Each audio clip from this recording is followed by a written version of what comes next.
I knew that the 2016, the centenary of the Rising was coming up, and I'd been talking to Sarah O'Neill, the arts officer in Fingal, and I suggested to her the idea that we might do a sort of a one book, one Fingal with friend or foe. Ryan's book has children in it who are around 13, and they are the same age as the target group for our project as well. I visited 32 schools, 101 classes, 3,000 children over the course of the event. So it was a major project for me, and I think also for Draiocht. He did the prologue of his book. It was really exciting, and from that there's one little section where a coin drops out of a young girl's pocket. There's a girl at the start of the story. She loses her coin, and Padraig Pearse finds it, and he's using it as a way for Saoirse to get to the Stephen's Green without being noticed by the soldiers. So it was felt that that coin, which starts its journey in my book, would then be used to look at different aspects of the Rising. So the coin is used to cover the eyes of a soldier who's been killed and so on, and it travels across the Dublin of 1916. So from that tour then we picked 3 classes out, and the 3 classes had read Brian's book. I don't know, we kind of felt like really lucky since it was like out of like 70 schools and only 3 were getting picked. So then Alan came in for the first time and he was super funny and super nice. They worked with Alan in weekly workshops, and they built up this idea of who their characters would be and where the coin went. So each week they worked on understanding how a cartoon comes together. I'm guiding them through it, and what we want on the 3 stories is to have a slightly different style. I mean, each story stands by itself. It could be a standalone story, but the way the penny moves through each of the stories, it kind of links them all together. They're writing it themselves, they're drawing it themselves, and every child is going to have a lot of them in the book. It's nice to not be doing as much writing and kind of being in pairs and working together as well. We'll be doing 1 page between 2 people, so each team, say yourselves there, will be working on 1 page, but on each sheet there's 2 pages there, and this is because you can do alternative layouts for your story. This is how you can plan it. It doesn't have to be 1, 2, 3, 4, 5, 6. It can be something like that with a long panel, 2 little panels, another long panel down there. So what we do today is writing down what happens in each panel and the kind of things they might be saying. We're adding all the pictures together, and then the other 2 classes will all be in 1 book. I think it's called The Lucky Penny. I feel like it's just going to go well because it's like 3 stories in one. I think it's a cool idea. I think it's going to be okay.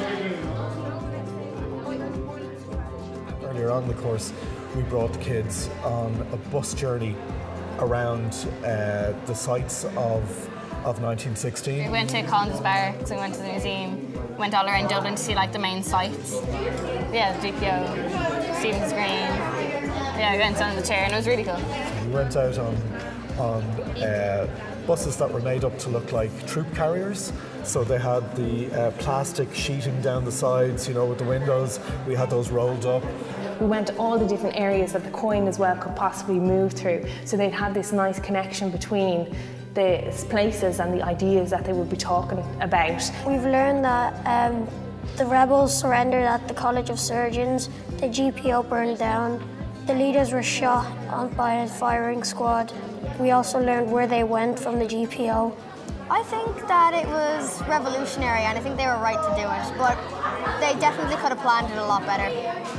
We learned who was the first person shot in the Rising. It was the man in Dublin Castle. They got a real feel for 1916 that day, so that was really good. It really energised the kids. Alan gave us a page for everyone to draw Jonathan or what you think he'd look like, and then they picked one, and the winner in our class, her name's Ezra, and hers was really, really good. So that's how he's going to look. Same anyway. So this is Alan's one. Where's Alan? Alan is the chosen look for Saoirse.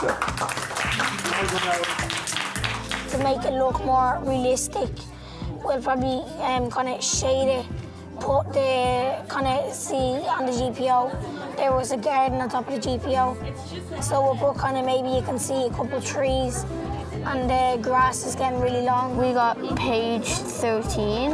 It's where Saoirse and Daniel enter the park, and Daniel gets shot and the ducks fly out from there and save them because they're in the way of the British soldiers. We're using like the ducks as a way for them to escape, because during like 1916 they would stop all the fighting for 1 hour so they could feed the ducks, because the park keeper, he wanted to feed his prize-winning ducks. In our page, a bullet flies through the GPO in the window, and then they have to put their guns out. And Jonathan, the boy, is about to shoot, but he sees his dad and he can't shoot. Next week we'll probably we'll probably have the full pages, and then we'll have everything drew out. We're finishing up towards the thumbnail, so that's like the layout of each sheet and how it's going to look, and then in a while we're going to move on to drawing and like putting it together. We'll probably draw it onto a big A3, and then I think Alan's going to print it and we'll get to colour it in then.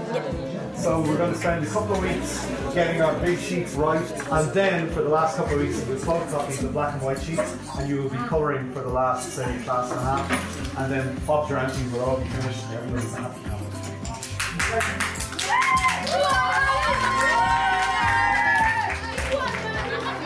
Okay, so we'll put like our will file up here to like fill that space in. Now we'll just have it like that. But that's lovely. So he's going, Dad, no! And you can draw a big kind of shock thing like this around him. You know, like a big alarm sort of thing.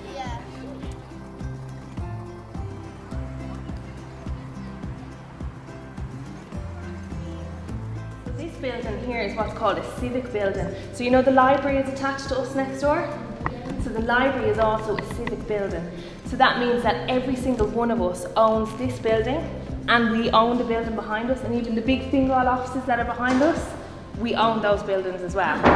So because in Blakestown there's a huge population of people your age, that's why there's a specific person like me who does my job, because there's such a massive population of young people here. So your work will be shown alongside an artist like this up the stairs.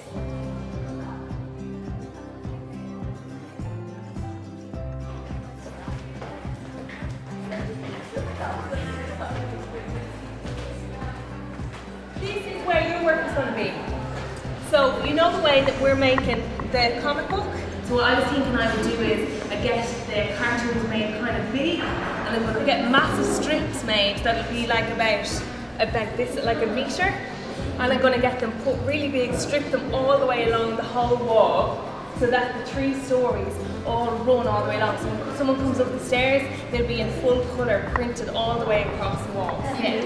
And then it'll be up here then for about 3 months, and you can bring in anyone you want to see it.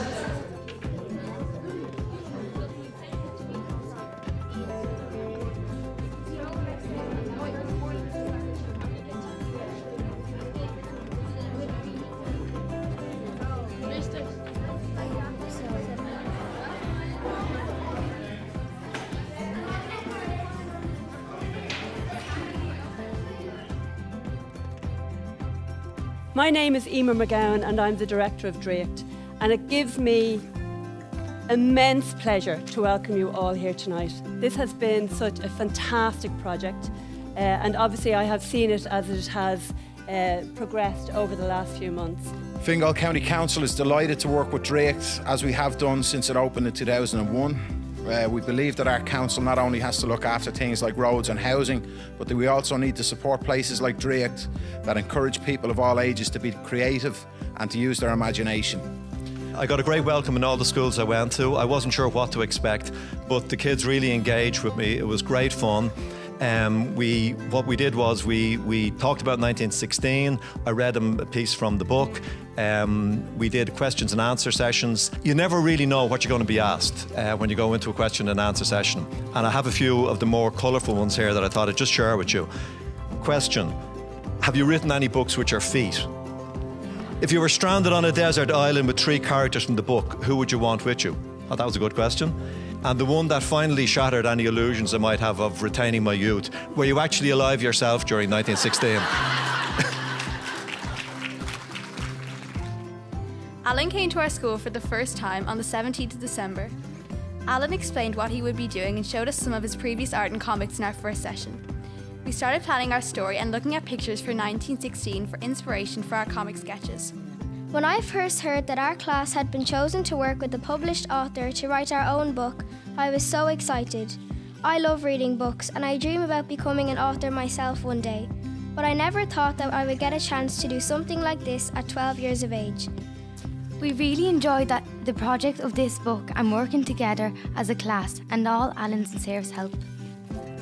We were thrilled when we got picked for this project, and thank you to Sarah and Alan for making time to come into us. We want to thank our teacher for supporting us with this project. A special thank you to Alan, Sarah and Draiocht and everyone who has come today. We would like to give a special gift to Alan and Sarah. Going into the 3 schools and working with such talented kids was amazing for me, and just to see their enthusiasm, and all I want to say really is thank you so much to the kids for making it so easy for me to come in and work with you. You could power a small power plant from the energy industry at the moment. The kids are up to 90, obviously. For a lot of them, this is the first time they've ever probably even been involved in something like this.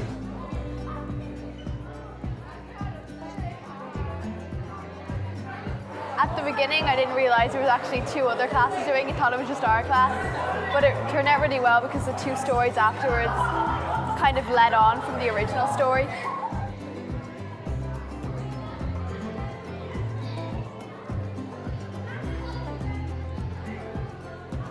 I've a queue waiting here to get books signed, and I love a cup of tea and a cake, but I haven't even had a chance to have a cake.